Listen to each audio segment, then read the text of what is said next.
आपल्या सगळ्यांना आमचा नमस्कार. आचार्य डॉक्टर मेधाताई गुळवणे आपल्याशी संवाद साधायला आलेले आहेत. त्यांचं मनपूर्वक स्वागत. तसंच आपल्या सगळ्यांचं स्वागत. आज रामनवमी. आपल्या सगळ्यांना खूप खूप शुभेच्छा. पुढील सूत्र ताई आपल्या हाती. जय श्री राम, जय श्री राम, जय श्री राम. ओम श्री गणेशाय नमः. ओम नमो भगवते शिवानंदाय. ओम नमो मालती देवी नमो नमः. काल आपण पती पत्नीच ह्याच्यावरती थांबलो आणि मग पुढे काही मी त्याच्याबद्दल काही बोलले नाही. पण तोही एक अत्यंत महत्वाचा म्हणजे आजच्या परिस्थितीमध्ये खूप महत्वाचा हे आहे. या आपण जो ग्रंथ वाचतोय, आकाशात पतितम तोयम यथा गच्छति सागर, या ग्रंथामध्ये पती पत्नीच्या बद्दल खूप त्यांनी वेगळ्या तऱ्हेने आपल्याला सांगितलं. आणि एक पावित्र्य, लग्न म्हणजे एक पावित्र्य सांभाळायचं कसं हे पण त्याच्यामध्ये त्यांनी हे केलंय. तर थोडस आपण आत्ताच जे व्यवस्थित आत्ताची जी परिस्थिती आहे आणि त्यांनी जे सांगितलंय ते दोन्ही आपण विचार करूया. तर असं आहे की सगळ्यात पहिले लग्न म्हणजे काय. लग्नाचा शब्दाचा अर्थच पहिले असा आहे की लग्न म्हणजे दोन दोन गोष्टी जुळणे, एकत्र येणे. आणि अं, हे तर म्हणजे आपल्याला माहितीये की आपल्या पत्रिकेमध्ये सुद्धा दोन हे असतात. एक जन्मपत्रिका असते, एक लग्न पत्रिका असते. कारण पूर्वीच्या लोकांनी तर ह्याचा विचार केलेला होता की पुढचं आयुष्य त्यांचं असं हे जाणार, याप्रमाणेच पत्रिका पण बनवली होती. आणि अजूनही तशी होते, दोन असतात पत्रिका आपल्या. तर या ह्याच्यामध्ये लग्न योग बघून हे करून. आणि मुख्य म्हणजे पूर्वी कसं होतं, तिथे समाज जो होता तो एकोप्याने राहायचा, एकमेकाला माहिती असायची. आणि त्यामुळे या स्थळं जी असायची ते एकमेकांच्या ओळखीच्याने, नातेवाईकांच्या मधून अशा तऱ्हेने ते मुलं किंवा मुलीची निवड व्हायची.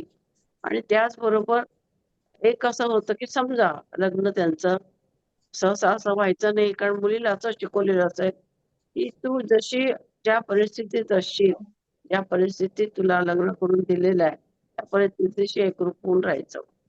आता मुलीला शिकवण दिलेली असायची. तर ह्याच्यामध्ये आपण खूप गंभीर त्यांनी विचार केला तर हे मुलीचं एक प्रकारचे सॅक्रिफाईस होतं. म्हणजे समाजासाठी मुलीचं हे मोठं सॅक्रिफाईस होतं. आणि पुढं कसं झालं की मुलीने ते त्याग केला. तो त्याग आपल्या पूर्वजांनी चांगल्या प्रकारे मानला. तिला ते तसं त्याप्रमाणे तिला रिस्पेक्ट दिला की ती हळूहळू करता करता घरातली करती झाली. आणि जे मी काल तुम्हाला म्हटलं की रवींद्रनाथ टागोर म्हणायचे की ती जिथे त्याची पतीची पावलं ठेवते, याचं कारण असं की हळूहळू सगळ्याच किल्ल्या तिच्याकडे येत होतात. अगदी अडाणीच्या अडाणी बाई जरी म्हटलं तर मी असं बघितलेलं आहे की चांगल्या घरात मध्ये ती दिली गेली तर ती हिशोब ठेवायचं, नोकरांचं ट्रॅक ठेवायचा. समजा त्यांच्या घरामध्ये 4-5 नोकर आहेत, किंवा आला, काय केलं, असं बारीक त्याचं ते म्हणजे सगळं ज्याला आपण म्हणतो एक व्हेरी गुड मॅनेजर, ज्याला आपण हे म्हणतो तशा तऱ्हेची स्त्रीमध्ये ते गुण आहेतच. आणि ती स्त्री अशा तऱ्हेने ती आपल्या घराला सवारते पण. पण हळूहळू आपल्या जसं जसं एकत्र कुटुंब पद्धती पूर्ण तुटली आणि सगळं विस्कळीत झालं. आता इतकं म्हणजे लेवलला गेलं की आता जेव्हा मुलीचे किंवा मुलाचं लग्न करायचं असतं तेव्हा डिटेक्टिव्हला पैसे देऊन त्याच्याकडनं माहिती काढतात. म्हणजे इतका आपण विश्वास ठेवू शकत नाही आपण की एखाद्या नातेवाईकाला त्याच्या विचारून आणि करून. तर त्याच्याकडनं बारीक सगळी माहिती, जरी त्यांनी सांगितलं की मी ड्रिंक घेत नाही, तो घेतो का काय घेतो, अशी सगळी बारीक माहिती पुरुषाची आणि मुलीची घेतली जाते. आणि त्याच्यानंतर हे होतं. तर काही वेळा आता आणखी पुढची वाईट परिस्थिती असं म्हणायला हरकत नाही की लग्न झाल्यानंतर पण डिटेक्टिव्ह हे करतात. कारण का तर एकमेकावरती विश्वास नाही. तर इतकं विकोपाला आपण म्हणतो तसं गेलेलं आहे. आणि त्याचबरोबर काही कुटुंब मात्र चांगली आहेत, अजूनही ज्यांनी संस्कार पाळलेत त्यांचा फायदा झालाय, त्यांची कुटुंब चांगली आहेत.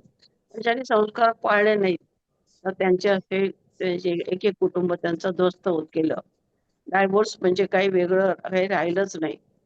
त्याला दोन कारणं झाली, की मुलीच्या आई वडिलांच्याकडनं पण थोडस प्रोत्साहन का दिलं गेलं. पूर्वी कसं होतं, की मुलगी घरी आली तर मुलीचला, मुलीच्या मुलांना, काय समजा तिला 2-3 मुलं झाली असली, त्या मुलांना त्यांना सांभाळायला लागायचं. त्यांना त्यांचं तिचा सगळा हे उचलायला लागायचा. आणि आता ती मुलगी करती सवरती असते, मूल असतं नसतं. पण जेव्हा त्यांना हवं असतं तेव्हा त्या मुलांची प्लॅनिंग करतात. त्यामुळे मुलगी कमवती आहे, तेव्हा आपल्याकडे यायला काही हरकत नाही. अशा ह्याने पण थोडे बडे आई-वडील इतका तिला जसं पहिले फोर्सच करायचे, आपल्या घरात राहा म्हणून. तसं ते करत नाहीत. कारण मुलगी स्वतंत्र असते आणि मुलगी आपलं आयुष्य आपण जगू शकत असते. पण या सगळ्या ह्याच्यामध्ये सगळ्यात जास्त जर सफर करत असेल, तर डायव्होर्स झालेल्या जी मुलं आहेत, ती फार खूप त्यांची दैनावस्था असते. म्हणजे खूप वाईट वाटतं. कारण किती जरी वडील वाईट असले, किती जरी आई हे असेल, तर मुलाला आई आणि वडील दोघंही कारण रक्ताचं नातं असतं.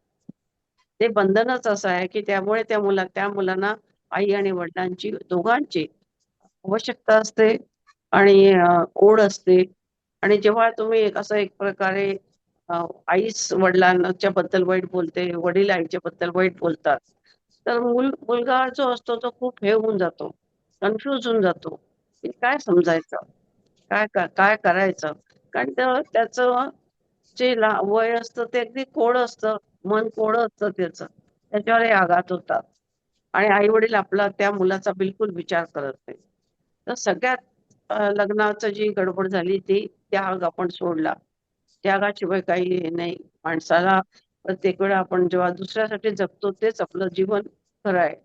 संतांनी पण तेच सांगितलेलं आहे आणि संतांनी केलं पण तेच आहे, की त्यांना अनेक कष्ट करायला लागले, अनेक कष्ट सोसायला लागले, तरी पण ते दुसऱ्यासाठी, समाजासाठी जगले.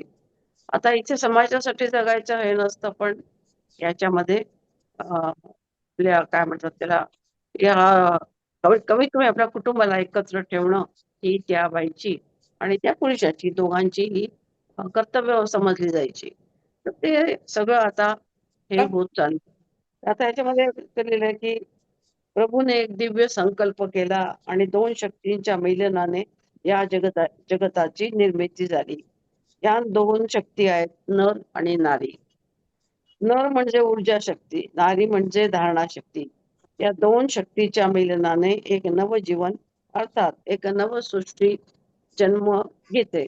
या सुंदर पवित्र संबंधांना विकृत दृष्टिकोनाने पाहिले गेले आणि त्यामुळे मनुष्याने त्याचे रूप विकृत करून टाकले. ज्याला आपण वासना म्हणतो ती तर प्रभूच्या जगत निर्माण करण्याचा मुख्य आधार आहे. प्रभूची देणगी आहे, जिच्याशिवाय जग स्थगित होऊन जाईल. या जगात प्रभूने दिलेली प्रत्येक गोष्ट सुंदर आहे. पती पत्नीच्या संबंधात प्रजोत्पादन करण्याची इच्छा होणे वाईट कसे होऊ शकते, परंतु त्यांचे संयमित होणे आवश्यक आहे.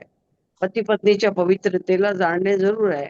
या संबंधाने आपण केवळ मनुष्याला जन्म न देता मनुष्यत्वाला दिला पाहिजे, हे लक्षात ठेवायला हवे. प्राचीन काळी ऋषीमुनी दिव्य पुत्र लाभ व्हावा म्हणून वर मागत असत. देवतांना प्रसन्न करण्यासाठी यज्ञ या करीत असत. असा उल्लेख श्रीमद भागवतात देवाहुती आणि कर्दम ऋषी यांच्याविषयी आढळतो. कर्दम ऋषींच्या कठोर तपश्चर्याने प्रभू प्रसन्न झाले आणि मी स्वयंपुत्र म्हणून तुझ्या पोटी जन्म घेईन असा त्यांनी आशीर्वाद दिला. कर्दम ऋषी आपल्या तपस्येमध्ये मग्न होते. मग त्यांच्या पतिव्रता आणि तपस्विनी पत्नीने देवाहुतीने त्यांना या दिव्य वरदानाची आठवण करून दिली आणि पत्नी पत्नीचे संबंध स्थापित केले. तर इतकं दिव्य त्यावेळेचं जीवन होतं किंवा तितकं संयमित आणि तितकं शुद्ध अशा तऱ्हेचं जीवन होतं. आणि त्या ह्याच्यामध्ये जर आता आज आपण जेव्हा हे करतो, तर लग्न हे करतात काय? तर लग्न करताना सगळ्यात पहिले त्याचा पगार बघितला जातो, त्याला घर आहे का बघितलं जातं. म्हणजे त्या माणसाकडे बघितलंच जात नाही, बाकीच्या गोष्टी बघितल्या जातात. असं काहीतरी आणि त्या मुलीचं रूप बघितलं जातं. आता ते रूप काय आतमध्ये काय आहे काही समजत नसतं त्यांना आणि त्याच्यावरती भाळून असे काही काही वेळा हे होतात आणि मग त्या लग्नाचं काही यशस्वी त्याला म्हणता येणार नाही अशी परिस्थिती निर्माण होते. आणि दुसरं आता असं आहे की पूर्वी कसं होतं की आजी आजोबा घरामध्ये असायचे, काका काकू असायचे, आत्या असायची. तर ही जी नाती आहेत म्हणजे जिचं जिचं एकत्र कुटुंब आहेत, ती मुलं जी असतात, ती जी माणसं असतात, ती बाहेर जगतामध्ये सगळ्यांचीच एक कृपा एक म्हणजे एकरूप होऊन राहू शकतात. आणि जी अशी एकटी राहतात त्यांना असं कोणाशीच कोप करायचं अवघड जातं. म्हणजे ऑफिसमध्ये अवघड जातं, ट्रॅव्हलिंग करताना अवघड जातं. प्रत्येक ठिकाणी त्यांना ते संघर्ष त्यांचा सुरू होतो. आणि हे जे एकत्र कुटुंबातले लोक आहेत ते आता एक गोष्ट सांगायची म्हणजे जळगावचे एक भवरलाल जैन म्हणून आता ते नाही आहेत, ते गेले. खूप मोठी फॅमिली आहे त्यांची आणि खूप मोठा बिझनेस आहे त्यांचा. तर त्यांनी मामाची मुलगी काहीतरी काय असं त्यांचं मामाच्याकडनं काहीतरी नातं आलेलं होतं आणि त्यांना त्यांची जी जात आहे सैलेवा पाटील का काय त्याच्यात शिक्षण आणि ही मुलगी BA झालेली होती. तर मेन अडथळा मुलीच्या लग्नाचा काय होता तर ती BA झालेली आहे आणि ती आधुनिक असणार आणि मग ते कसं आहे का खूप जुनी गोष्ट सांगते मी. आता त्याला जाऊनच जवळजवळ 10 वर्ष झाले जास्तच. तर म्हणतात त्यांनी काय करावं की त्या मुलीच्या वरती हे लक्ष ठेवलं. आपल्या घरामध्ये त्यांनी त्या मुलीला राहायला बोलवलं आणि जी जी लक्षणं म्हणून असतात, शारीरिक लक्षणं पण आहेत बाईची, पुरुषाची पण शारीरिक लक्षणं त्याच्यावरनं पण हे करता येतं आणि एकंदरीत हे बघितलं आणि मग त्यांनी लग्न करायचं ठरवलं तिच्याशी. त्यांच्या कुटुंबामध्ये 135 जण एकत्र राहत होते. मी हे सांगते का तुम्हाला? 135 जण त्यांच्या एक कुटुंब होतं, एक स्वयंपाकघर. आणि हे सगळं ह्या बाईंनी सांभाळलं. तर तेव्हा त्यांनी पुस्तक पण लिहिलंय, वो और मैं. मराठीमध्ये पण केलंय त्यांनी, ती आणि मी असं. तर त्या बाईने साथ दिली. थ्रूआउट साथ दिली त्या बाईनी नवऱ्याला आपल्या आणि हे कुटुंब जे ते एकत्र ठेवलं शेवटपर्यंत. तर एकत्र राहण्याचा खूप बरेच फायदे आहेत. आर्थिक तर आहेतच, पण मानसिक फायदे त्याचे खूप आहेत. आणि असे अजून कुटुंब आपल्याला बघायला मिळतात. ते सांगतात, की आम्हाला सख्ख्या बहिणी, चुलत बहिणी आम्हाला हेच नाही का, सगळेजण सारखेच. कारण आम्ही एका घरातच वाढलो. तर हा जो गोडवा होता, तो हा गोडवा आपण कसा टिकवायचा, कसा हे करायचा, हा प्रश्नच आहे. कारण आता एक-एकच मूल असल्यामुळे आत्या नाही, काका नाही, मामा नाही, असं सगळं व्हायला लागलंय. ह्या ह्याच्यामध्ये पती-पत्नीच्या ह्याच्यामध्ये जेव्हा आता रिअलाईज होईल हळू-हळू, तेव्हा फरक पडेल. आपण प्रार्थना करूया, की फरक पडेल म्हणून. पती-पत्नीचं नातं खूप हे आहे, अवघड आहे आणि आता तरी सध्याच्या परिस्थितीमध्ये आणि मुख्य म्हणजे त्याचा परिणाम या मुलांच्यावरती खूप होतोय. त्याचा आपण विचार करायला हवा. म्हणजे गंभीरतेने विचार करायसारखा हा प्रश्न आहे. आता नियती परमेश्वराचे प्राणिधान आहे. नियतीला कोणी समजू शकत नाही. नियती ईश्वराची एक शक्ती आहे.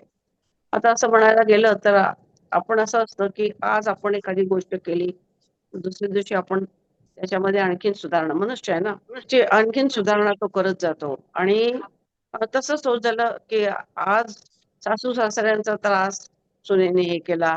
इतपत झालं, की सुनेला जाळून टाकायला लागले, मारून टाकायला लागले. एक पैशासाठी मनुष्य इतक्या खालच्या थराला गेला.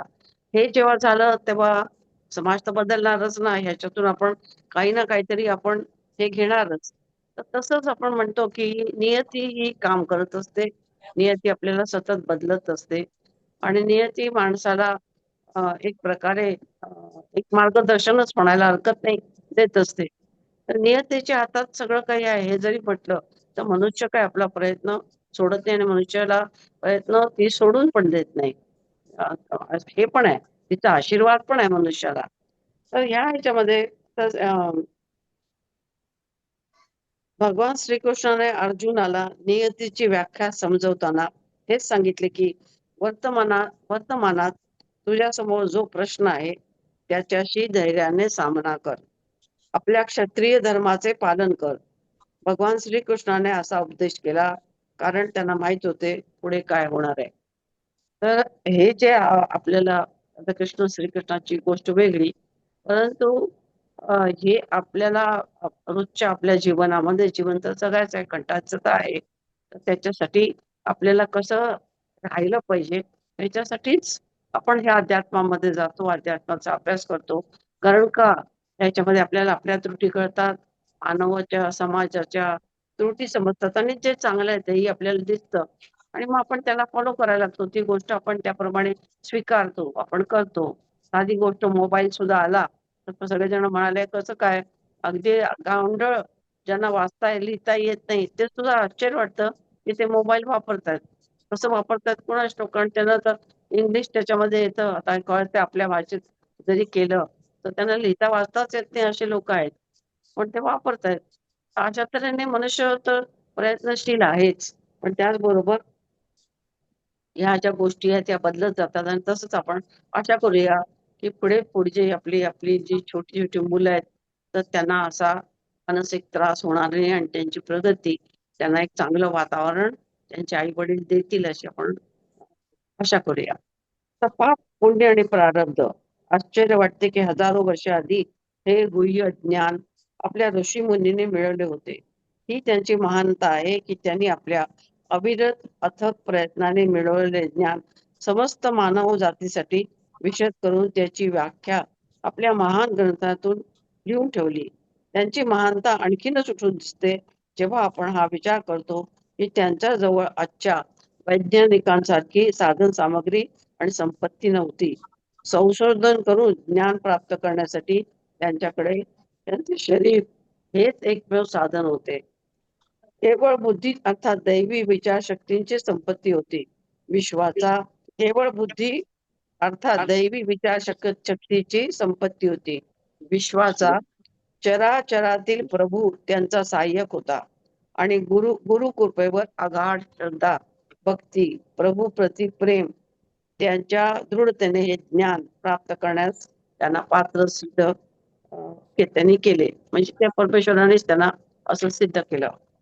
आता आता कसं झालं, की अ, ह्यापासून आपण आपल्या आत्म्यापासून आपण दूर होत गेलो आणि त्यामुळे ज्याला आपण आत्मज्ञान म्हणतो किंवा चित्तशक्ती आपली जी काम करते, ती करेनाशी की ती काम करते, पण ती आपल्याला ते कनेक्शन आपण पण तोडून टाकलं आणि म्हणूनच मग जिथं आपल्याला काही वेळा दिसतं, की मनुष्य असा कसा वागला, असं कसं झालं, तर त्याला आतमध्ये त्याच्या आतमध्ये परमेश्वर आहे. आणि त्यालाही बरेच वेळा असं होतं, की जेव्हा तो काहीतरी महाभयंकर गुन्हा करतो आणि त्याला पकडलं आणि त्याला विचारलं, तर तो म्हणतो, "मला माहीत नाही कसं झालं माझ्या हातनं. मला माहीत नाही कसं झालं माझ्या हातनं." असं म्हणतो तो. म्हणजेच काय, की त्यावेळेला त्याला त्याची शुद्धच एक प्रकारे त्याचे त्याचं कारणच आहे, की चित्ताशी त्याचा जो संबंध असतो तो तुटून जातो. आणि म्हणून तो म्हणतो, की "मला माहीत नाही कसं झालंय माझ्या हातनं." तर अशा तऱ्हेने हे आता हां. काही ठिकाणी तर एकदम आता वेगळं हे चाललंय. पण असं जे बघतो आपण, की काही कारणाने गुन्हे जे होतात ते अशा तऱ्हेने त्या माणसाचे त्यावेळेला त्यांना खरंच शुद्धच नसते एक प्रकारची आणि त्या अवस्थेमध्ये ते गुन्हा करून मोकळे होतात. आता याच्यामध्ये एक 2 तऱ्हेने आपण यांना आपण नेहमी हँडल करतो आपल्या समाजामध्ये. एक तर त्यांना पकडून शिक्षा केली जाते आणि दुसरं एक खूप छान सत्यकथा आहे ती, की एक 16 वर्षाची मुलं आणि लंडनमध्ये तुम्हाला माहिती आहे, की सॅटरडे म्हणजे त्यांनी कारण त्यांच्याकडे इतकं आयुष्य त्यांचं अवघड आहे. कारण तिकडं काय नोकर चाकर नसतात आणि नोकरी जाईल अशी टांगती तलवार त्यांच्या रोज त्यांच्या ह्याच्यावरती असते. त्यामुळे त्यांना एकदम सिन्सिअरली काम करावं लागतं. तर त्यामुळे ते सबंध आठवडाभर घरचं काम करायचं, नोकरी करायची आणि काही आणखीन काही अडचण असते नोकरीत किती कठीण काम असेल तर ते करायचं. तर त्यामुळे शनिवार हा त्यांचा एकदम मजा करायचा दिवस असतो आणि शनिवारी ते एकदम जाऊन बाहेर दारू-बिरू पितात, हे करतात. त्यांच्याकडे ती पद्धत आहे. तर त्या ह्याच्यामध्ये या मुलांनी पण दारू प्यायली आणि गाडी चालवत होता तो मुलगा 16 वर्षाचा मुलगा. त्याच्याबरोबर त्याचे मित्र पण होते आणि अशा ह्याच्यामध्ये एक दुसरी पुढची जी गाडी होती त्याला यांनी जोरदार टक्कर दिली. त्या गाडीमध्ये पण असा लहान मुलगाच 15-16 वर्षाचा होता आणि तो जागच्या जागी ठार झाला. हे झाल्यानंतर अ, त्याचे आई-वडील आमचे म्हणजे त्याला हा पण जखमी झाला होता. त्याला पण हॉस्पिटलमध्ये ॲडमिट केलं होतं. तर एक उदाहरण कसं आपण चांगलं हे करू शकतो, तर त्यांनी आई-वडिलांनी त्याच्या आई-वडिलांना कळल्याबरोबर ॲक्सिडेंट झाला म्हणताना ते हॉस्पिटलमध्ये त्याला बघायला गेले. त्यांना कळलं की याच्यातनं मोठा गुन्हा झालाय, याने दुसऱ्या मुलाला म्हणजे मृत्यू झालाय, त्याला आता तुरुंग पण होऊ शकतो. आणि तो मुलगा रडायला लागतो. तसं ते आई वडील सांगतात की तू गुन्हा केलायस, ज्या कायद्याप्रमाणे जी काही शिक्षा असेल ते तुला शिक्षा भोगायला लागेल. पण एक लक्षात घे, आम्ही तुझ्या बरोबर आहोत. तुझ्या कोणत्याही कठीण, आम्ही तुझे आई वडील आहोत, कोणत्याही तुझ्या कठीण परिस्थितीमध्ये आम्ही तुझ्या बरोबर आहोत असं सांगतात. इतकंच करून ते थांबत नाहीत, तर ते ज्या मुलाचा मृत्यू झालेला असतो ऍक्सिडेंट मध्ये, त्याच्या आई वडिलांना भेटायला जातात. तर त्यांना त्या आई वडिलांचं तोंड पण बघायचं नसतं, इतके ते दुःखित असतात. पण त्यांना भयंकर तो रागही आलेला असतो, चीड आलेली असते. त्यांना यांच्याशी बोलायची पण इच्छा नसते. तर ते जे काय बोलतात ते हे शांतपणे ऐकून घेतात आणि मग त्यांना सांगतात की हे बघा, आज जसा तुमचा मुलगा गेला तसा माझा मुलगा पण जाऊ शकत होता, याचा विचार करा की हे झालं का. आणि आता आपण ह्या मुलांना आवरूया की मजा करणं म्हणजे काय फक्त दारू पिणं नाही. तर मग त्यांनी पुढे एक अशी संस्था स्थापन केली आणि मुलांना शिकवायला सुरुवात केली. 16 वर्षाच्या मुलांना, आणि त्यांना परावृत्त केलं. अशा तऱ्हेने त्याला ड्रिंकिंग ड्रायव्हिंग म्हणतात, ते त्यांनी त्या मुलांना खूप असं मोठं कार्य त्या संस्थेने पुढे केलं, असं कार्य आहे. तर असं आपण ह्या असे जे उदाहरणं बघतो, त्याच्यातून आपण पण शिकलं पाहिजे. काही वेळा आपल्या मुलाच्या हातून पण जेव्हा गुन्हा होतो, तो आपण बरेच वेळा असं होतं की त्याला एकदम गुन्हेगार ठरवून मोकळे होतो. तर त्याला गुन्हेगार तो आहे, चूक तर त्यांनी केली आहे. चुकीच्या बद्दल त्याला शिक्षा होणारच किंवा करायचीच. पण त्याचबरोबर त्याच्यातून त्याला बाहेर कसं काढता येईल, त्याला बाहेर कसं जाता येईल, याच्यासाठी आपली जबाबदारी आहे त्याला मदत करायची अशा वेळेला. या ह्याच्यातून तो बाहेर बाहेर येईल, म्हणजे कोर्ट कचऱ्या आणि याच्यातून तो वाचेल असं नाही. पण त्या ह्याच्यामध्ये तो काय पिरियड आहे त्याच्यामध्ये त्याला साथ देणं, एक मानसिक आधार देणं, हे आई-वडिलांचं कर्तव्य आहे. तर आता हे सगळं समाजामध्ये आपल्या काही ठिकाणी चांगलं आणि काही ठिकाणी हे असं घडतच आहे.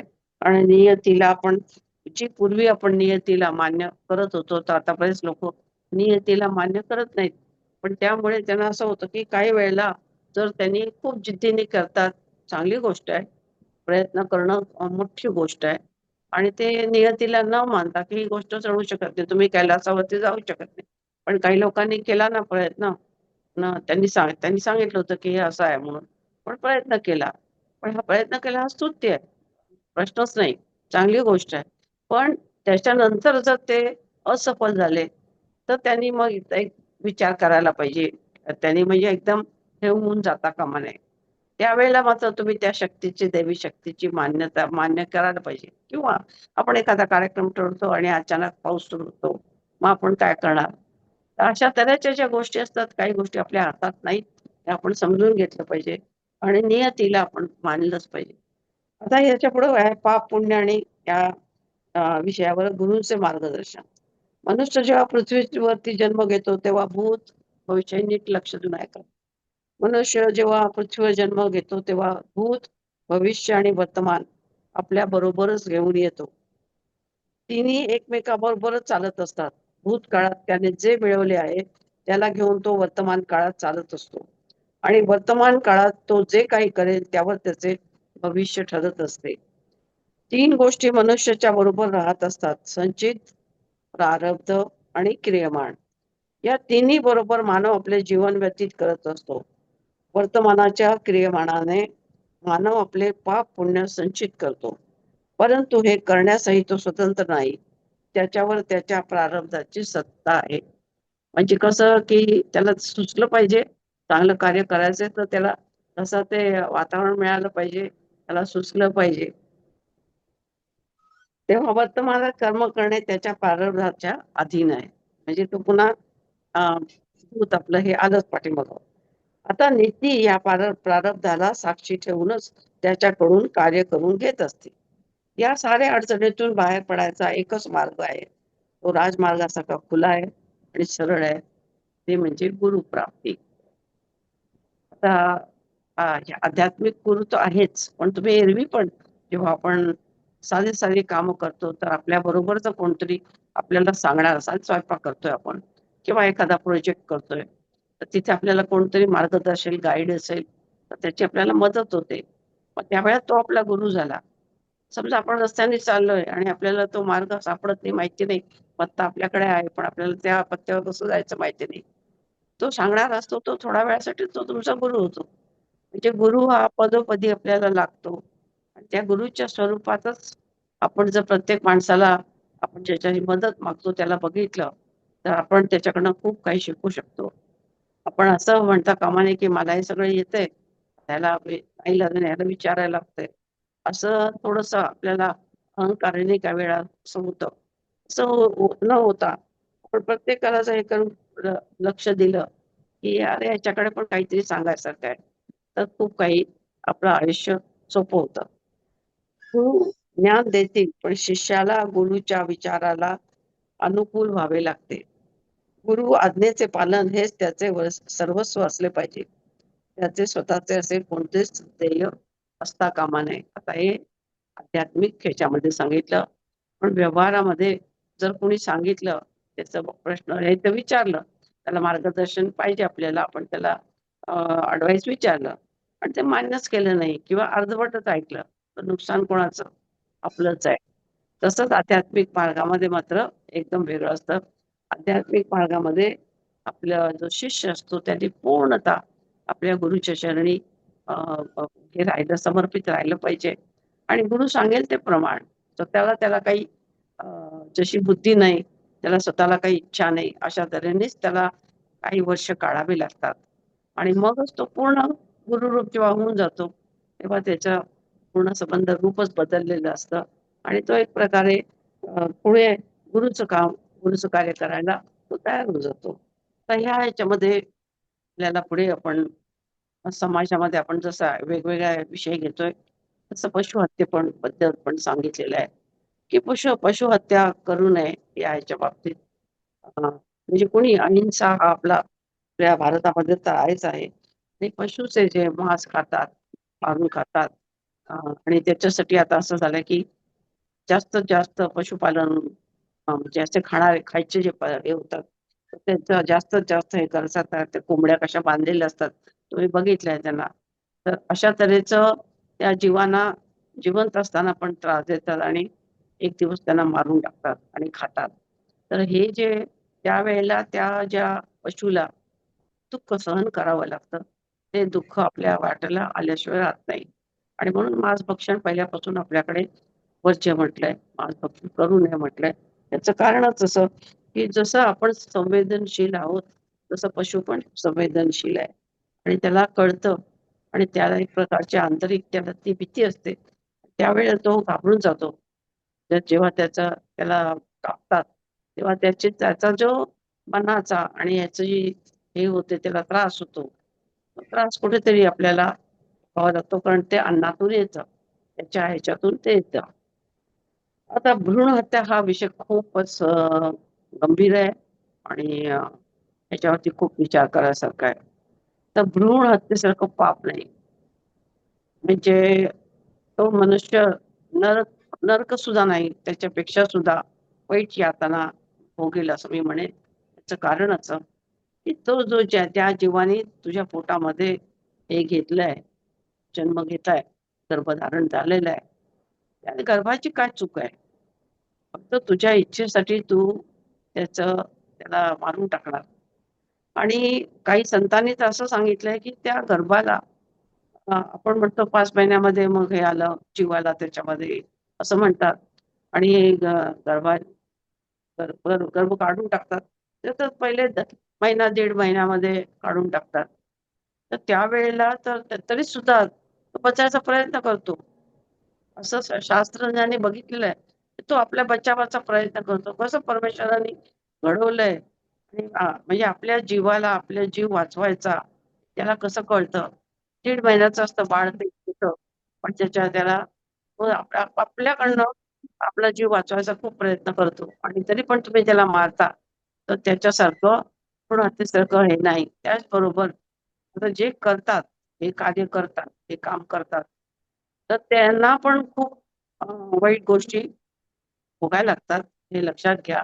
आणि असं नाही त्यांना पैसा मिळतो.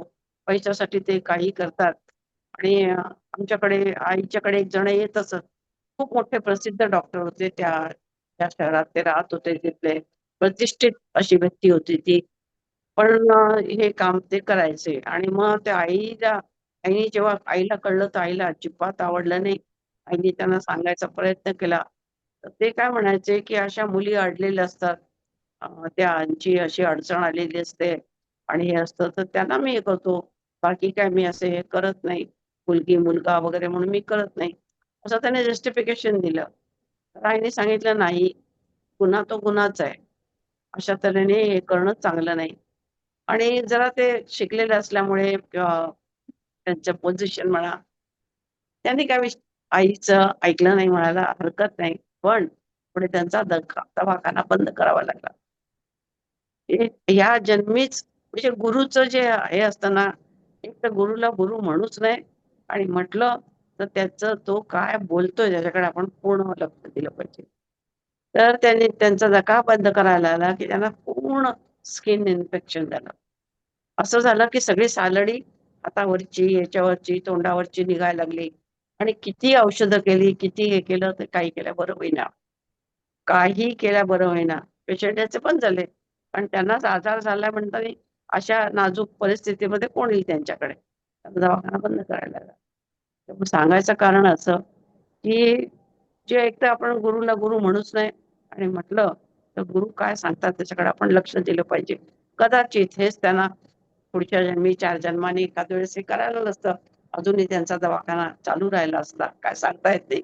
असे पण उदाहरण आपल्याला बघायला मिळतात. पण हा अत्यंत म्हणजे जेव्हा आपण त्याचा विचार आपलं हृदय हलून जातं, की हे कसं काय इतक्या छोट्याशा जीवाला हे कसं काय करतात असं वाटतं आपल्याला. म्हणून मनुष्य जसा हे आहे तसा अत्यंत क्रूर पण आहे.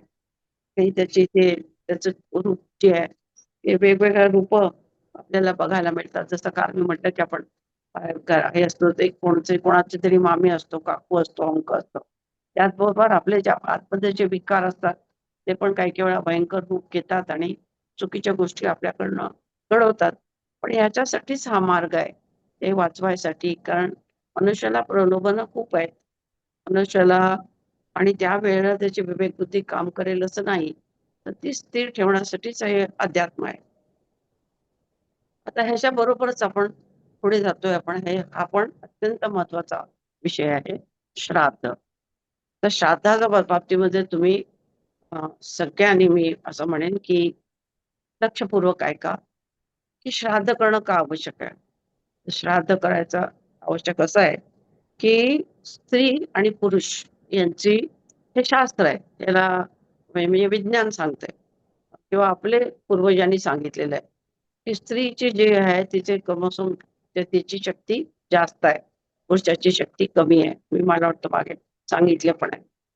पण त्याचबरोबर पुरुषाची शक्ती कमी आहे आणि ती शक्ती जी आहे ती पुरुषाची शक्ती वरून येते आणि स्त्रीची शक्ती ही भूमीतून येते. म्हणजे तिची अशा त्यामुळे स्त्रीमध्ये ते गुण असतात आणि पुरुषांच्यामध्ये ते गुण असतात. पण त्याचबरोबर पितृ जो लोक आहे तो पुष्ट होत नाही. आपण जर श्राद्ध केलं नाही, तर पितृलोक पुष्ट होत नाही आणि पितृलोकातूनच पुत्राचा, पुरुषाचा जन्म होतो. तर मग तेच पुष्ट नसेल, तर एक तर ती मुलं जे जन्माला आली, ते काहीतरी आजार घेऊन येतात, अत्यंत अशक्त, मनोबल नाही, विकृत अशी जन्माला येतात. नाहीतर जन्म होतच नाही. बरेच वेळा तुम्हाला दिसतं की कुटुंबात कुलपाडच नाही. तर त्यांनी हे जे असतं, जे परतफेड आपल्याला करायची असते, तर ती केलेली नसते. दुसरं असं आहे, की हे जे तुम्हाला जे पृथ्वीवरती डोळ्याने जे दिसतंय जगत, मग तुम्हाला बाई दिसतायत, पुरुष दिसतायत, रस्त्यावरनं चालणारी माणसं दिसतायत.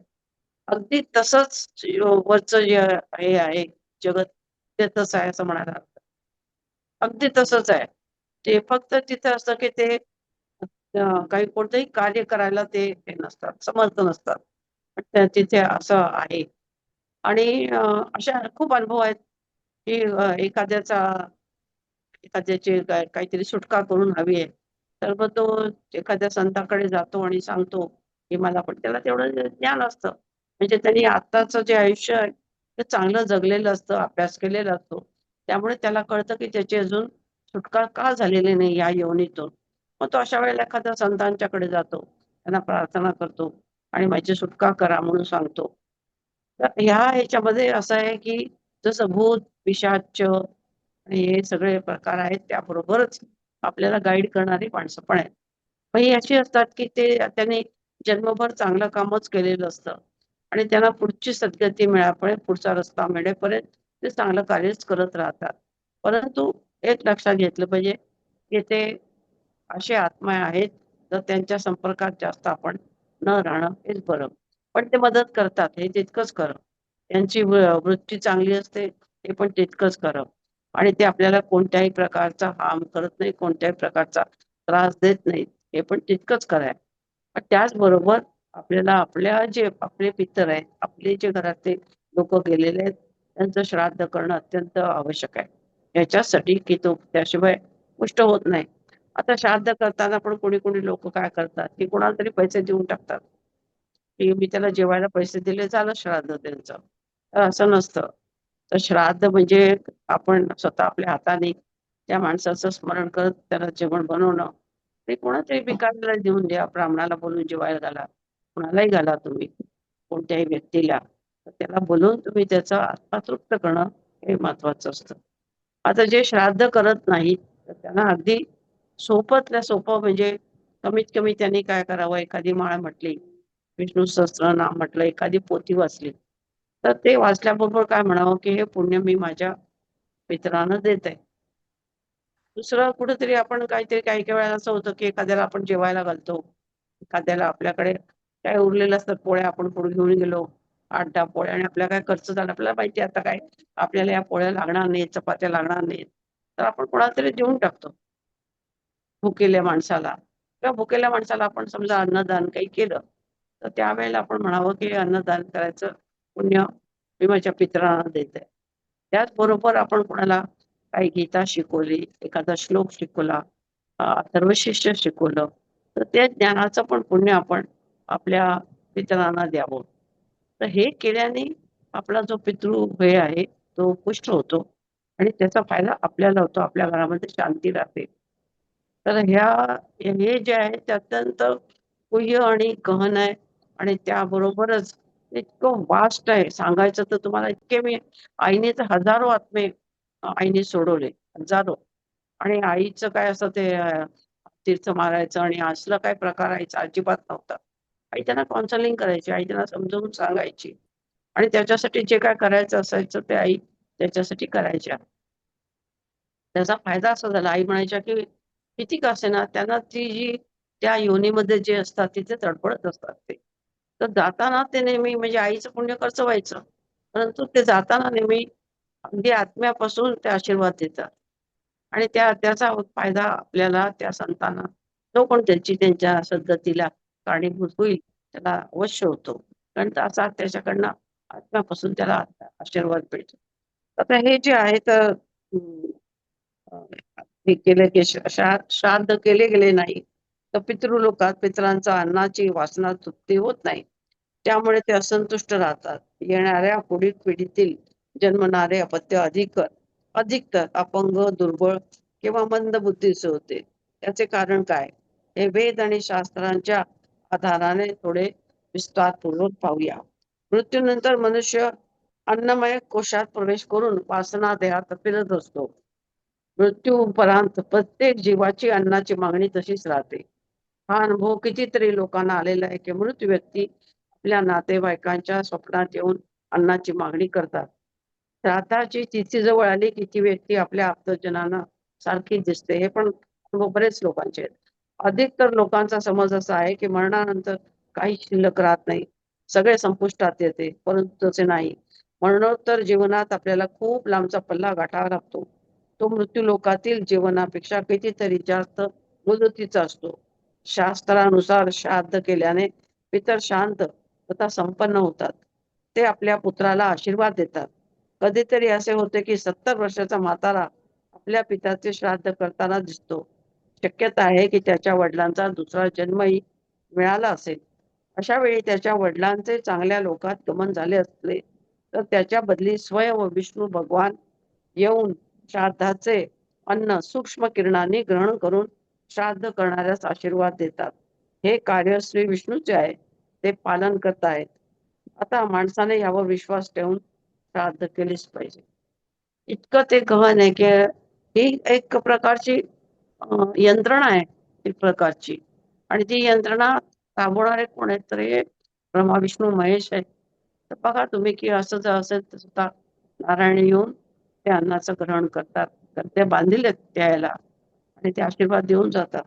हे इतकं म्हणतात तसं गहन आणि अत्यंत आवश्यक याची गोष्ट आहे. आता मृत्यू, आपण मागे कुंडलिनी जागृती अध्यायात पाहिले की योगाची कुंडलिनी शक्ती जागृत झाल्यावर त्याला कधी कधी मृत्यूशी सामना पण करावा लागतो. आपण जर पूर्व संचित प्रारब्ध मोक्ष इत्यादी प्राप्त करण्याच्या गोष्टी करत आहोत तर आपल्याला मृत्यूचे रहस्य आधी समजून घेतले पाहिजे. मृत्यू भयावह नाही, परंतु आपल्याला त्याचे खूप भय वाटते. ज्या तऱ्हेने आपण जन्माचा आनंद मानतो त्या तऱ्हेने आपल्याला मृत्यूचा स्वीकार करून आनंदाने स्वगृही केले पाहिजे. परंतु असे होत नाही. आपल्या मनावर अज्ञानाचा पडदा पडलेला असतो, ज्याच्यामुळे आपल्याला मृत्यूचे रहस्य उलगडलेले नसते. मानव आणि शरीर आपले आत्मजन या जगाच्या प्रलोभनाला इतके आपण ते खरं मानतो की तो शाश्वत जीवनाच्या आत्मस्वरूपाला पूर्ण विसरून जातो. म्हणून त्याला मृत्यूचे अत्यंत भय राहते. मनुष्याच्या विचाराप्रमाणे त्याच्या डोक्यात मृत्यू म्हणजे हे सर्व सोडून जाणे हेच बसलेले असते. आता सोडून तर कधीतरी आपल्याला जायचंच आहे. आणि मृत्यू हा आपल्याला माहिती आहे की शरीर जेव्हा पूर्ण काम करेनासं झालं तर मृत्यू हा येणारच आहे. म्हणून आपण साधकांनी मृत्यूला आपण तयार राहायला पाहिजे.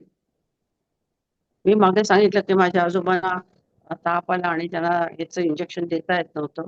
तर ते म्हणाले, कुठे तुम्हाला पोट फाडायचंय तर फाडा, मी जाऊन बसतो नरसोबाच्या वाडीला. म्हणजे काय, ते आपल्या सूक्ष्म शरीराने त्याच्यातून बाहेर पडू शकत होते आणि करू शकत होते. तर अशी जरी तयारी आपली ध्यानामध्ये झाली नाही तरी तितकी निदान मृत्यू आल्यानंतर पण रोज हे केलं पाहिजे.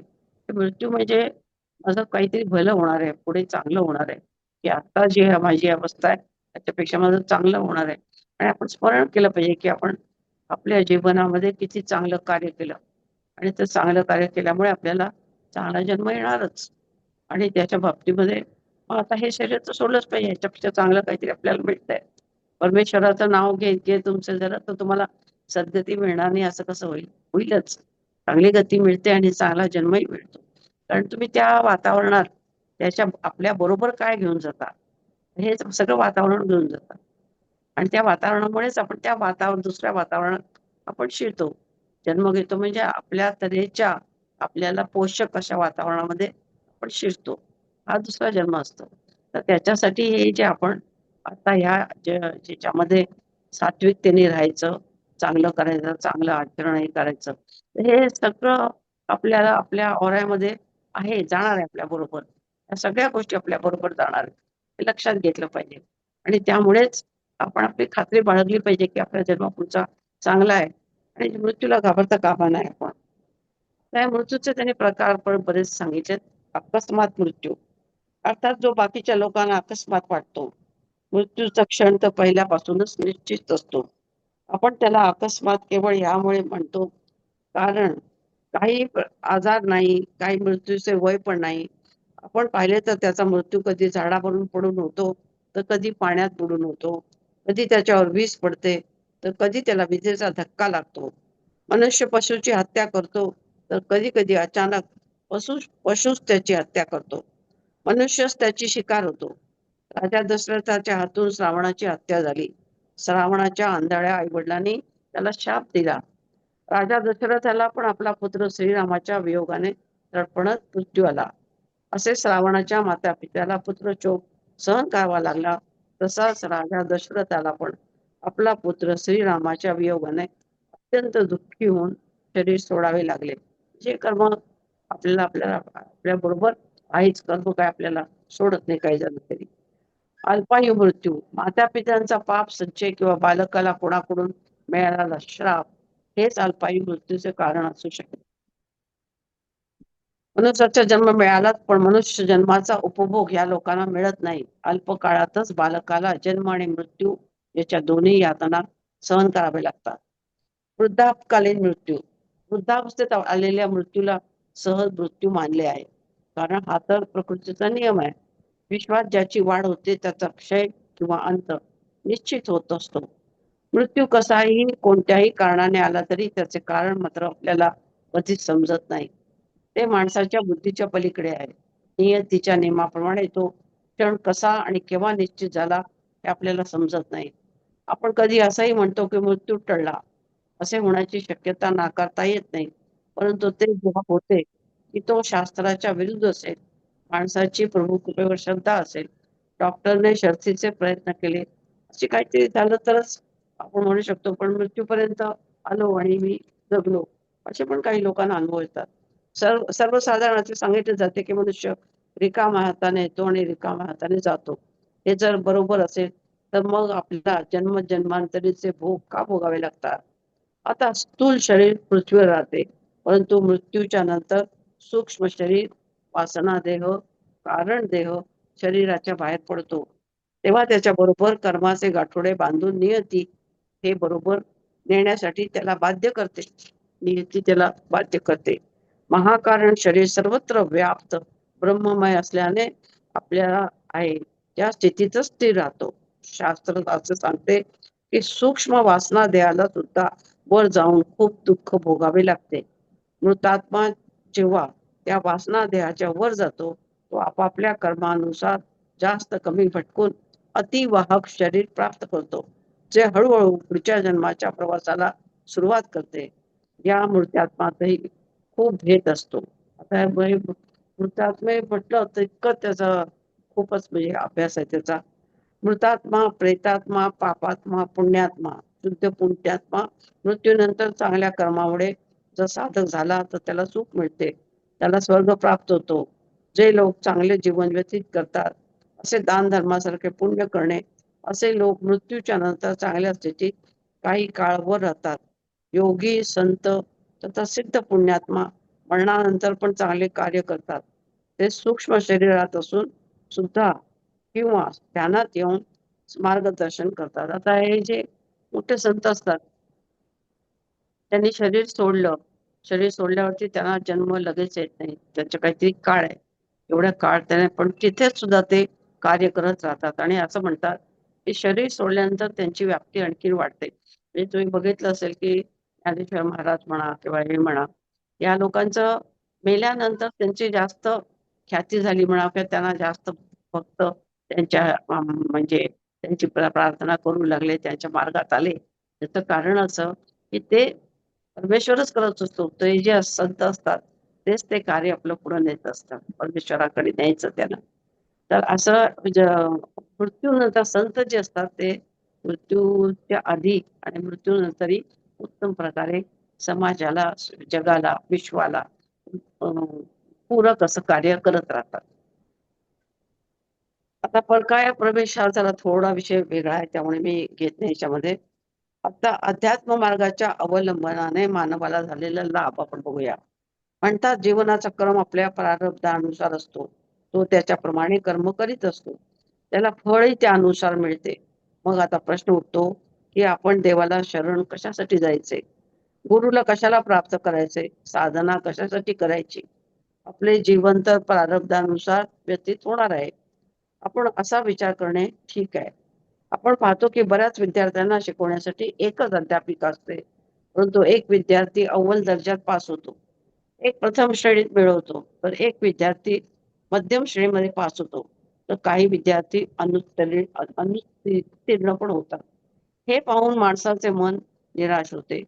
असे अनेक गोष्टी होते. ऑफिसमध्ये एक माणसाने इमानाने काम करतो, आपल्या प्रगतीसाठी मेहनती घेतो आणि प्रयत्न पण करतो, आपल्या मालकाचे भले इच्छितो, सरकारचे पण भले इच्छितो, तरी असा मनुष्य काही वेळा अपयशी होतो. असे किती डॉक्टर आणि वकील असतील जे खूप कष्ट घेतात, बुद्धिमान पण असतात, परंतु त्यांना यश मिळत नाही. तथापि दुसऱ्या एखाद्याला थोडा प्रयत्नानेच यश, संपत्ती सर्व काही मिळते. आता हे जे आपण जो कर्माचा सिद्धांत त्याच्यापूर्वी अभ्यास केला, याच्याशी हे संबंधित आहे. हे असं जेव्हा असतं, आपलं प्रारब्ध जर असेल तसंच आपल्याला जन्म येतो आणि तसंच आपलं आयुष्य जातं. मग आता हे करायसाठी काय करायचं? मग आपण गुरुकडे जातो आणि गुरुला विचारतो की मला अमक्या ह्याच्यामध्ये यश मिळत नाहीये. मग गुरु आपल्याला काहीतरी त्याला गुरूंना ज्ञान असतं. ते तुमचा मागचा जन्म बघू शकतात. तुमच्याकडनं झालेला जी काही कमतरता तुमची राहिलेली असेल ती कमी पुरी करायला सांगतात. आणि त्याप्रमाणे जरी अगदी खूप आमूलाग्र तुमच्या आयुष्यात जरी बदल आला नाही, पण तुमचं आयुष्य चांगल्या प्रकारे चालू राहतं. कमीत कमी एक असं होतं की तुम्ही गुरुला पकडल्यामुळे तुमची आणखीन म्हणजे कधी-कधी काय होईल, की मला मी काही केलं तर मला यश मिळतच नाही.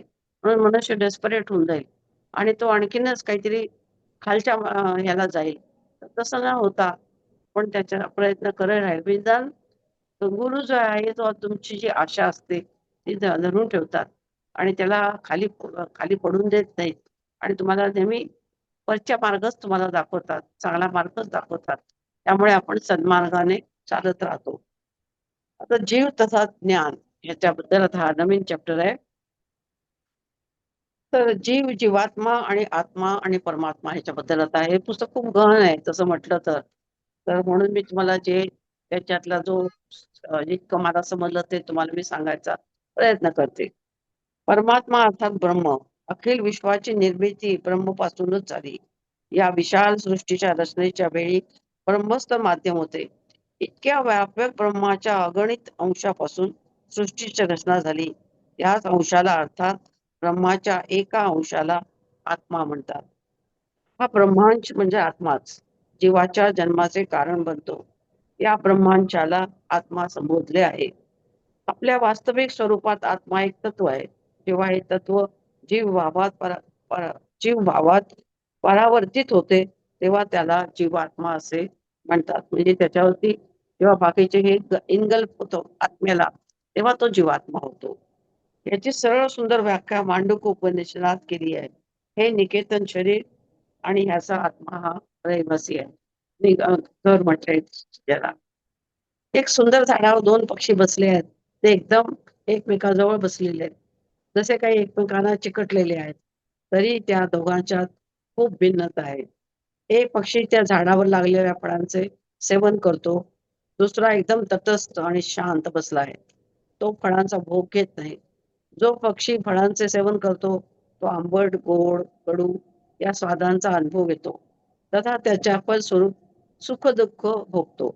सुख आणि दुःख ही दोन्ही त्याला मिळतात. पण तो जो आत्मा आहे त्याला काही नाही. जो पक्षी पक्षी फळाचे सेवन करतो आणि आंबट, गोड, कटू अनुभवाने सुखी दुःखी होतो तो जीव आहे. तो पक्षी निर्विकार शांत बसलाय तो आत्मा आहे.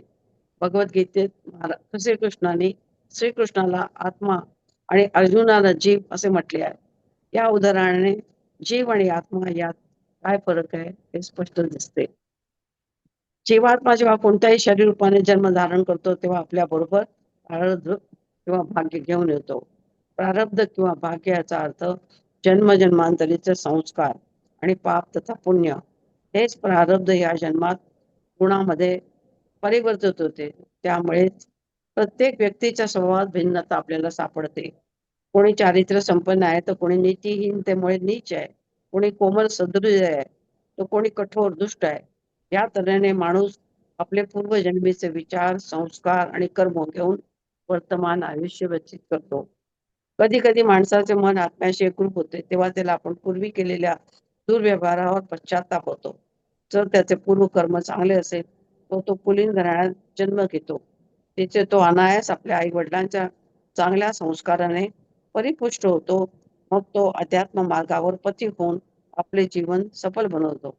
परंतु कधी-कधी त्याच्या विपरीत होताना दिसते. तर आता हे आपण आपण हे मान्य केलं पाहिजे, की आपल्याला परमेश्वराची मोठी कृपा आहे, की आपण ह्या मार्गावरती निघालोय. आपण सगळेजण मुमुक्षुच आहोत. आणि हा मार्ग आपण पकडलाय आणि या मार्गावरतीच आपली चालायची आपली इच्छा आहे आणि मनशा आपण आहे.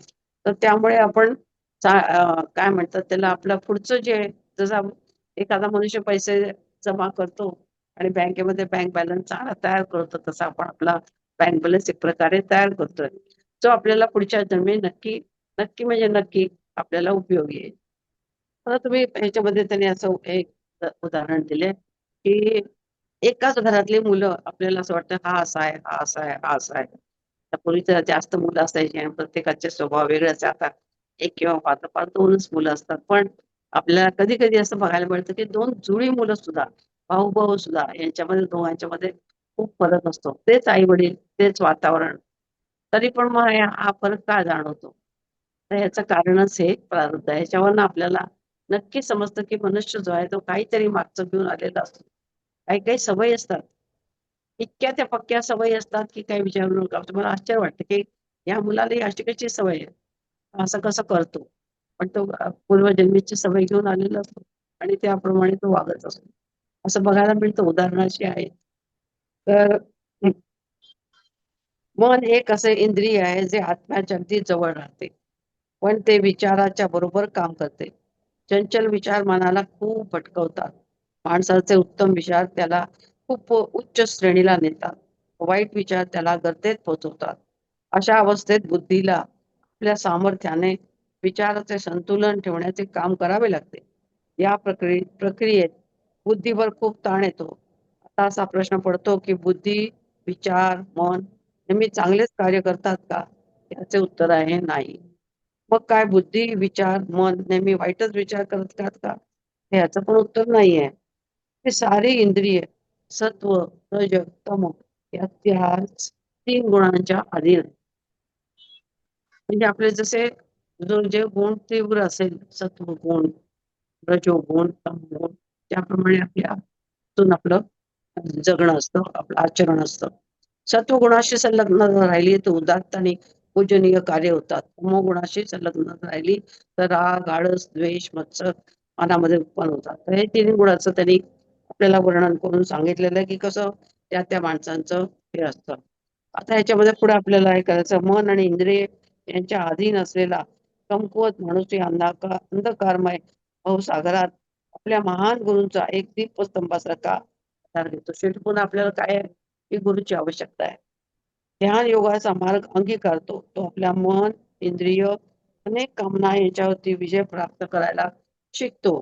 तेव्हा तो सुखी होतो. आता तो मनाच्या अधीन राहत नाही. अपितू आता मनच त्याच्या अधीन राहावं लागतं. म्हणजे आपण हळूहळू मनाला जे आपण वळवतो. आपण म्हटलं ना, असं मला सवय होती पण मी ती घालवली. मला खूप राग यायचा. असं काही आहे, पण मी तो घालवला हळूहळू करत. तर हे जे होतं ते आपण अंतर्मुक्त आपल्यामध्ये ते आपल्याला पहिलं कळलं तर पाहिजे ना, की मला राग का येतो? कशासाठी येतो? आणि तो विनाकारण जर येत असेल, तर तुम्ही थांबवला पाहिजे. एवढं ज्ञान तरी आपल्याला, एवढी बुद्धी तरी व्हायला पाहिजे. त्याच्यासाठी गुरु किंवा आपलं जे पूर्व कर्म असेल, प्रारब्ध असेल, तर मग ते आपल्याला तशी बुद्धी होते आणि आपण पुढे जाऊन चांगलं शिक्षण घेतो. 5 कर्मेंद्रिय आता हात, पाय, मुख, गुदद्वार तथा योनी ही 5 कर्मेंद्रिय आहेत शरीरामध्ये. 5 ज्ञानेंद्रिय कान, त्वचा, नेत्र, जिव्हा तथा नाक ही 5 ज्ञानेंद्रिय आहेत. यांना ज्ञानेंद्रिय म्हणतात कारण बाहेरच्या सृष्टीतील ज्ञान मस्तिष्कापर्यंत न्यायचे काम ती करतात.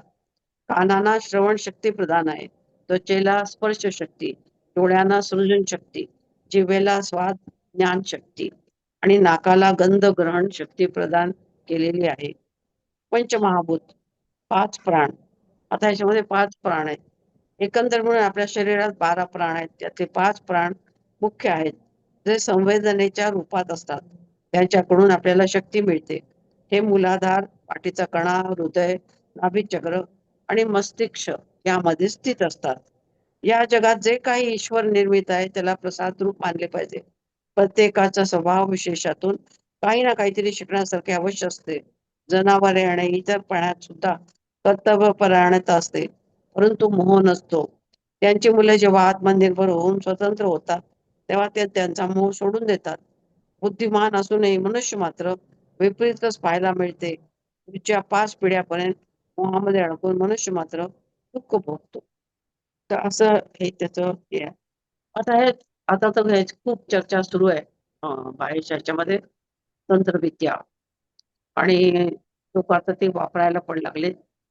ही काही चांगली गोष्ट नाहीये, कारण ती तुम्हाला नरकामध्ये नेणारीच गोष्ट आहे. जे कोणी तंत्रविद्येने कोणतीही गोष्ट हासिल करतात, तर त्यांना किंवा जो तो त्याच्यासाठी कोणासाठी जर करत असेल, तर त्याचा जो शेवट असतो किंवा त्याला जो शेवटची जी योनी असते ती त्याला चांगली मिळत नाही आणि त्याला तो नरक हाच त्याची जागा असं म्हणायला हरकत नाही. परंतु तरी सुद्धा खरं म्हटलं तर गौतम बुद्धांनी ही हे जे शास्त्र आहे ते किंवा टेक्निक म्हणायला हरकत नाही, ते त्यांनी हे केलं, सुरू केलं. पण त्यांनी सुरू कशासाठी केलं तर ध्यानासाठी, म्हणजे हठयोगाच्या माध्यमातून अमुक अमुक असं करत करत ते पुढे पुढे शिकवत गेले आणि ते प्रगत होत गेलं. पण ते त्या प्रगती त्यांची जी होती तर त्याची गौतम बुद्धांची काय अशी हे नव्हती की याच्यासाठी असं वापरावं. पण त्यांनी चांगल्या याच्यासाठी आपल्या साधनेसाठी म्हणून त्याचा त्यांनी प्रसार त्यांचा झाला. पण पुढे तीच विद्या वाईट गोष्टीसाठी वापरली जाऊ लागली. की आता तर सध्या खूप हे आहे, तर आपण सावध राहायला पाहिजे. आपल्या मुलांना सावध केलं पाहिजे. त्यांना काहीतरी संरक्षण कवच आपण मुलांना आपल्या दिलंच पाहिजे.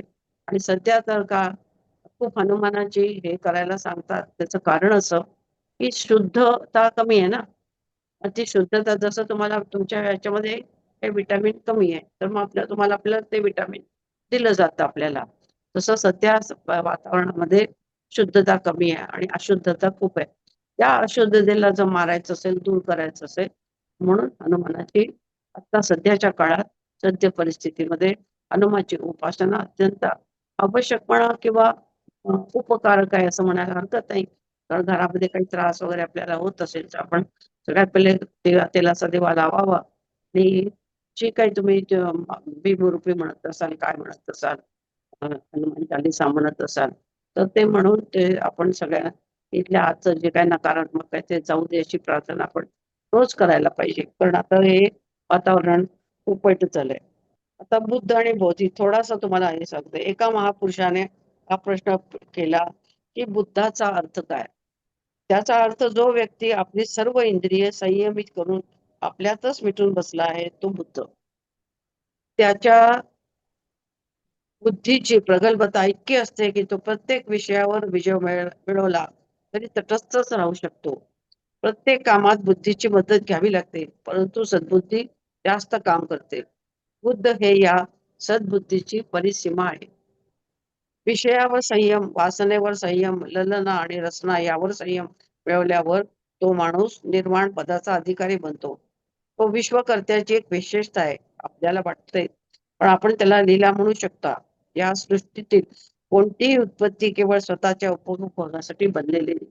हे लक्षात घ्या. म्हणून आपल्याला संत काय सांगतात की दुसऱ्यासाठी जगा, दुसऱ्यासाठी जगा. आणि म्हणूनच फुलाचं उदाहरण पुन्हा पुन्हा सगळीकडे फुलाचं उदाहरण दिलं जातं. आपल्याकडे तर कमळाला खूपच हे मानलेलं आहे. हे कमळ ह्याच्यात वाईट ह्याच्यात राहून सुद्धा ते शुद्ध आणि चांगलं राहतं आणि जगाला सुगंध देतं. तर असं म्हणून कमळाचं खूप आपल्याकडे महत्व मानलंय आपल्या धर्मामध्ये. या सृष्टीतील कोणती उत्पत्ती केवळ स्वतःच्या उपभोगासाठी नाही. आणि जेव्हा भगवान बुद्ध यांनी निर्वाणाचा मार्ग स्वीकारला तेव्हा एका दासीने येऊन त्यांची समाधी भंग केली आणि त्यांना धर्म कार्य करायची प्रेरणा दिली. प्रथम भगवान बुद्ध यांनी ती प्रार्थना मान्य केली नाही. कित्येक दिवस उपाशी पोटी साधना केल्यामुळे त्यांचे शरीर इतके दुर्बल झाले होते की त्या दासीचा प्रतिकारही करू शकले नाहीत. दासीने त्यांना ईश्वर स्वरूप मानून त्यांची पूजा केली, त्यांना खीर खाऊ घातली. त्या खिरीने भगवान बुद्ध यांना जसे नवजीवन प्राप्त झाले. त्यांनी मुकाट्याने दासीचे सांगणे मान्य केले. आता हे पुन्हा शिवशक्ती याचा तुम्हाला फक्त कसं एकमेकाला पूरक ठरतात बघा. आणि ती स्त्रीची शक्ती अचाट आहे खरं सांगायचं तर. स्त्रीमध्ये ही जी भावना आहे ना, दुसऱ्याला चांगलं करायची, द्यायची, त्याचं कल्याण व्हावं, ही जी भावना आहे ही त्याच्यामुळे स्त्रीला ती खूप शक्तिशाली बनवते. असं गौतम बुद्धांनी मग पुढे धर्माचा प्रसार केला आणि गौतम बुद्धांनी म्हणजे कोणतरी एक असं आपण म्हणतो ना जागवणारा येत असते, पण येतेच करत असते. कारण बुद्धांची त्यावेळेला आवश्यकताच होती आणि ते कार्य त्यांच्याकडनंच होणार होतं. त्यामुळे नियतीने तो डाव आखला आणि ती दासी असून सुद्धा तिला अशी बुद्धी झाली. तिला बुद्धांसारख्या माणसाला काहीतरी ज्ञान तिने दिलं. हे हे सगळं आपल्या परमेश्वराची हे जे बाहेर जे त्याची शक्ती आहे ती शक्ती सगळी काम करत असते आणि कसं घडतं बघा. इथे गौतम बुद्धांना तर काही ह्याच्याशी काही त्यांचं शरीराशी त्यांना काहीही राहिलं नव्हतं. पण तरी ते पुन्हा ते अन्न, पृथ्वीचं तो थोडंसं त्यांच्या पोटात गेलं आणि त्यांच्या लक्षात आलं, की हे जी ती सांगते ते चांगलं सांगते आणि आपल्याला कार्य करायला पाहिजे. आता ह्याच्यामध्ये असं आहे, की आपण हा सगळा विचार करतो. पण आणि अभ्यासही करतो. आपण वेगवेगळ्या ग्रंथांचा अभ्यास करतो. आपण रामलीला, कृष्णलीला हे सगळं बघतो. अ, आपण जे आपल्याला काय ग्रहण करता येतं यातलं, आपल्याला काय होतं. आता आम्ही शनिवार आणि रविवारी आम्ही जे हेच पुस्तक आम्ही वाचतोय आता सध्या. पण आम्ही काय करतो, प्रत्येकाला आम्ही बोलायला लावतो. याचं कारण असं, की असं नसतं की त्यांना समजलेलं नसतं, समजलेलं असतं. पण त्यांना एक प्रकारची भीती वाटते. पण आता ह्याच्यावरती मला बोलायचं म्हटलं, की ते जास्त लक्षपूर्वक ऐकतात म्हणा किंवा सांगू शकतात. आणि आता असं झालंय, की प्रत्येक जण या विषयावरती चांगलं बोलू लागलाय. तर असं आपल्याला आपली ग्रहणशक्ती अशी पाहिजे, की ऐकलं त्याच्यावरती चिंतन पाहिजे. आपल्याला काही गोष्टी तरी त्यातल्या नीट लक्षात राहायला पाहिजेत. इतक्या लक्षात राहायला पाहिजे, की त्याच्यावरती आपली काहीतरी ॲक्शन व्हायला पाहिजे. की आज ते असं आपण ऐकलं आणि माझ्या बाबतीत ते असं आहे, तर आपण ह्याच्यावरती काहीतरी केलं पाहिजे आपण. तर हे सगळं हे ज्ञान जे आहे, ते आपण पुढे पण असंच असंच चालू ठेवणार आहोत. तर आज आता मी तुमची सगळ्यांची परवानगी घेते आणि इथे आपण विराम घेऊया अशी मी विनंती करते. खूप खूप धन्यवाद ताई. रोजचं सेशन खूप छान असतं. आजचं तर सेशन खूप विचार करायला लावणार होतं प्रत्येकाला. मी सगळ्यांचे आभार मानते. जर काही प्रश्न असेल तर तो कृपया लिहून ठेवावा. उद्या आपण ताईंना विचारू शकता. इथेच रजा घेते सगळ्यांची. ताई खूप धन्यवाद. हृदयापासून धन्यवाद. भेटूया याच वेळी उद्या 4 वाजता. अगदी अवश्य या. विसरू नका. भेटू चांगली होती. भेटू. जय श्रीराम. जय श्रीराम.